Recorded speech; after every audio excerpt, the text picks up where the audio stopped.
Sekarang kami akan membahas bisnis-bisnis restoran yang berbahaya. Pufferfish atau ikan buntal adalah makanan khas Jepang yang lezat dan bagikan Russian roulette di dunia makanan.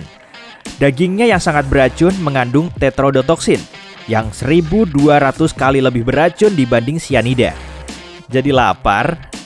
Biasanya manusia tidak bisa bertahan hidup jika memakan ikan ini. Tapi koki-koki Jepang dilatih untuk menyisihkan bagian beracunnya untuk hidangan seharga $200 atau 3 juta rupiah bernama fugu. Mahal sekali. Ikan ini hampir sepenuhnya dilarang di negara seperti Amerika Serikat. Hanya ada beberapa tempat resmi yang menjualnya. Mungkin bisa dibilang orang-orang rela mati untuk memakannya. Tidak ya? Oke. Makanan lain yang juga banyak dilarang adalah kazumarzu, yang artinya keju busuk dalam bahasa Italia. Jika kamu ingin mencicipinya, pergilah ke Sardinia, Italia. Pada dasarnya, ini adalah keju dari susu domba. Lalat khusus dibiarkan bertelur di dalamnya dan ditinggalkan di dalam keju itu selama 40 hari. Terdapat belatung hidup di makanan unik ini yang menjaga penguraian keju dan memberikan tekstur yang khas dan rasa pedas. Negara seperti Amerika Serikat juga melarangnya untuk alasan kesehatan. Memang, untuk alasan apa lagi? Tidak seperti kazumarzu yang lembut dan lunak, Churpi dikenal sebagai keju terkeras di dunia. Seperti keju biasa, keju ini terbuat dari susu. Perbedaan utamanya adalah keju ini tetap segar sampai 20 tahun. Susunya juga lumayan istimewa. Sapi penghasilnya yang merupakan persilangan antara sapi dan yak memakan berbagai herba gunung. Keju yang terbuat dari susu gurihnya memiliki rasa yang unik. Aki, buah nasional Jamaika, punya rasa yang unik juga.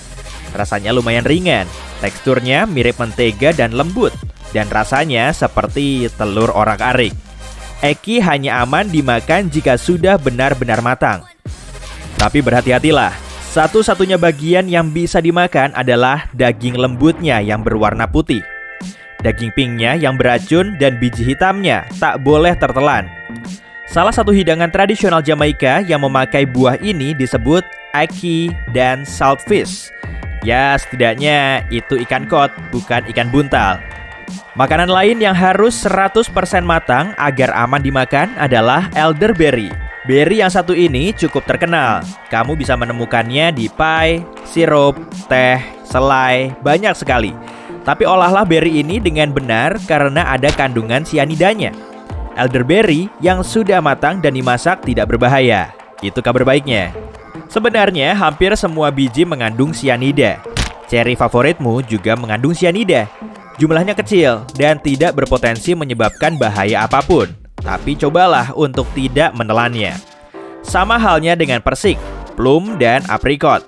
Tapi ingat, jangan mengunyahnya terlalu lama. Jika kamu penggemar boga laut, kamu mungkin ingin mencicipi sanakji. Ini adalah tentakel bayi gurita yang dibumbui. Tapi masalahnya, semuanya masih hidup. Orang yang pernah mencoba hidangan Korea ini mengaku tentakelnya masih bergerak di piring dan bisa menempel di bagian dalam mulut karena fungsi isapnya tetap aktif. Tentakel, fungsi isap. Selanjutnya, aku punya fakta seru makanan lain. Hiu Greenland tidak punya saluran kemih dan semua kotoran yang mereka hasilkan pada dasarnya disaring melalui daging dan kulit, sehingga dagingnya beracun. Itu alasan yang cukup untuk tidak memakannya kan? Tapi sayangnya tidak di Islandia. Hakau, yang merupakan olahan daging hiu, digantung terlebih dahulu sampai kering selama 3-5 bulan. Pada akhirnya, kita akan mendapatkan makanan seperti ikan fermentasi berbau amonia dengan tekstur jelly yang mengingatkan kita ke roti basah. Enak. Pernah makan yang satu ini? Singkong adalah umbi-umbian tropis beracun yang punya dua jenis. Variasi yang manis memang mengandung sedikit cyanida, tapi kita hanya perlu memasaknya untuk mengurangi kandungan racunnya ke tingkat yang aman. Untuk membuang semua racun dari singkong yang pahit, umbinya harus diparut, lalu direndam dan akhirnya dimasak dengan benar agar bisa dimakan. Umbi-umbian ini sangat berpati dan rasanya lembut sekali. Singkong bisa digunakan seperti kentang, ditumbuk, direbus, atau digoreng. Sama pesan singkong goreng, sianidanya dipisah ya. Rhubarb tampaknya cocok berada dalam daftar hidangan kita yang terkenal akan bahayanya ini, tapi mungkin ini lebih parah. Daunnya sangat beracun, mengandung asam oksalat dan tidak boleh digunakan dalam memasak, memanggang, atau apapun yang kamu inginkan. Jika kamu pernah mencoba memakannya, konsekuensi yang paling ringan adalah sensasi terbakar di seluruh mulut, mual, dan masalah pernapasan. Jika kamu tinggal di Indonesia dan belum pernah ke luar negeri, kemungkinan kamu belum pernah mencicipi haggis, karena lebih umum ditemukan di Skotlandia. Pudingnya Skotlandia ini terbuat dari berbagai macam jeroan domba. Aku tak perlu menyebutkan detailnya ya. Yang ditambah sedikit oatmeal, banyak bawang bombay cincang, suet, jangan tanya itu apa, dan sedikit kaldu. Teksturnya agak bergumpal serta kasar, dan juga pedas. Haggis biasanya disajikan dengan kentang tumbuk atau lobak tumbuk. Setidaknya bukan singkong tumbuk. Omong-omong, bukan berarti kentang tidak berbahaya. Semua bergantung apakah kentang yang kamu makan sudah matang atau belum. Jenis yang disebut kentang hijau penuh dengan racun dan kecambah kentang mengandung solanin yang lumayan beracun. Sama halnya dengan almond dan kacang mete hijau yang penuh sianida jika belum cukup matang. Untungnya, kacang yang kita beli di supermarket telah diproses dengan baik, yang artinya benar-benar aman. Ada satu bistro di Bangkok yang telah memasak sup daging sapi dan mie yang sama selama 45 tahun. Serius, makanan ini sudah dididihkan selama lebih dari 4 dekade. Kaldunya tidak pernah dibuang, selalu disimpan semalaman untuk sup hari berikutnya. Wajannya pun tidak dicuci untuk mempertahankan cita rasa uniknya. Ada bekas minyak yang sangat tebal di pinggiran panci besar yang terbentuk akibat tumpahan sup mendidih selama 45 tahun tanpa henti. Ada yang mau kutraktir? Telur 1000 tahun atau telur pitan dari Tiongkok tidak berwarna putih dan kuning. Warnanya hitam dan abu-abu saat dibuka, dan warna luarnya hijau kecoklatan.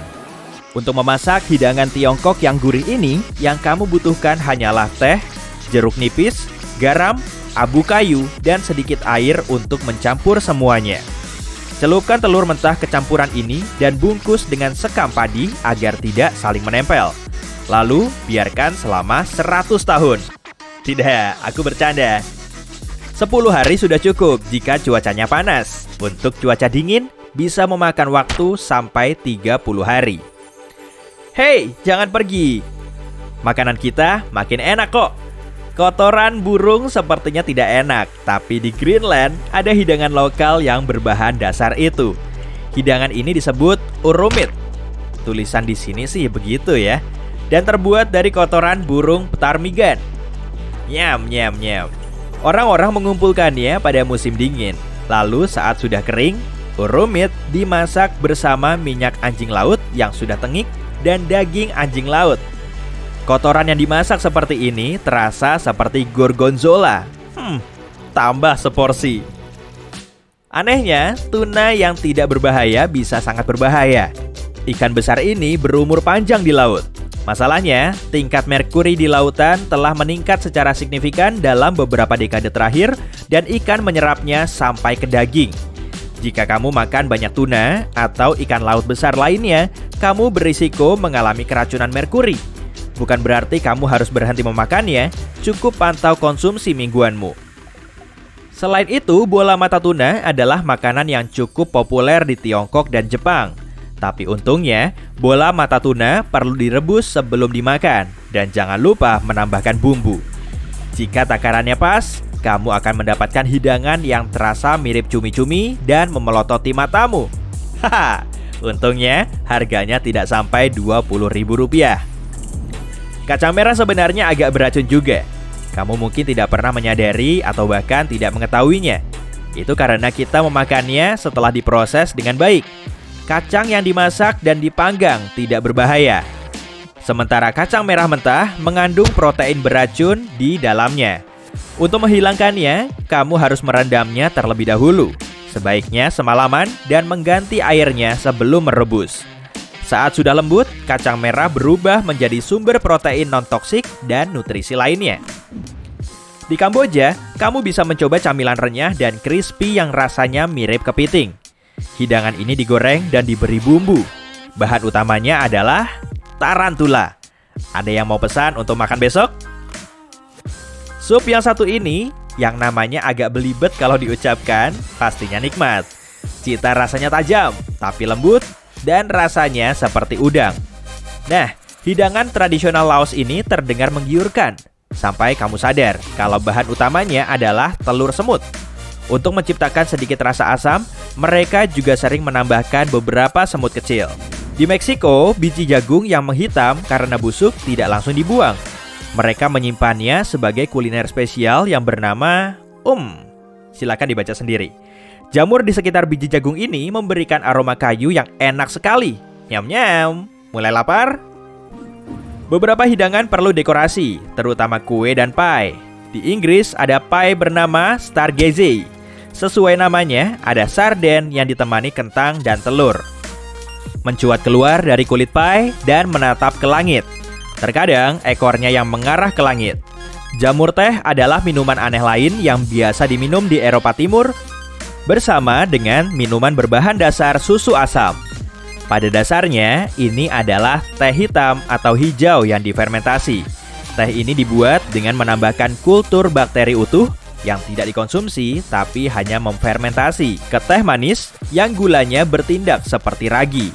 Silahkan tambahkan jus, rempah, atau apapun yang kamu mau. Yap, aku sudah lumayan mual. Aku ke kamar mandi dulu ya. Sampai jumpa lagi.